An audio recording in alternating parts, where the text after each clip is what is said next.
as we began this journey, one of the first things that we discovered as I was looking at the DNA and looking at specific things to Hannah, but also to others, and I saw this was really prevalent, was there is a large percentage of the world population, not just here in the US, but in the world, of people that have issues in metabolizing folic acid. Now, folic acid is a synthetic, and we'll get into that version of vitamin B9. It's found naturally, but in foods, but folic acid is typically added in as a supplement. A lot of times women who are pregnant take extra folic acid because of some studies that we'll go over as well.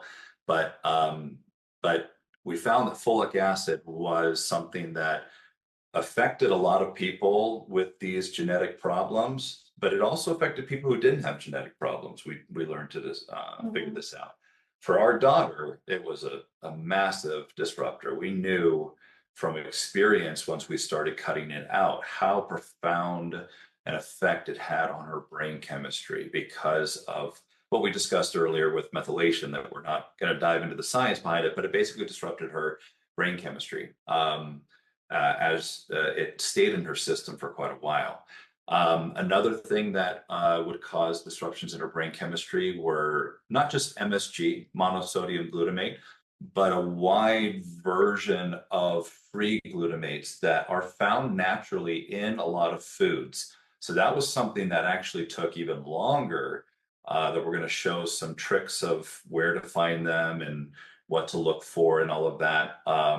Those really, because glutamate is actually one of the, most people don't talk about it, but it's 70% of your neural transmission.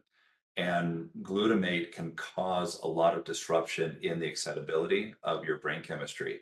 And so we found this was also a massive disruptor of her brain chemistry. And you don't necessarily have to have a genetic predisposition for this to be the case. And then dextrins, that was the last one that we found.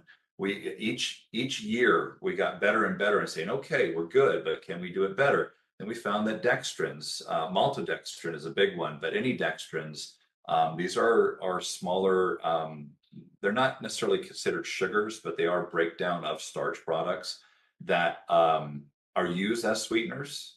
You'll find them a lot in different things that we'll go over. And so when we finally got to the end of just these three, we're just like, can we eat anymore? I mean, we really weren't sure. We had to become experts in where to find them because we just had to eliminate all of these from our daughter's diet. But we found that it wasn't just affecting our oldest daughter, it was affecting all of us. So as we went through this process, our kids have come to know these as the evil three, the three that we look out for in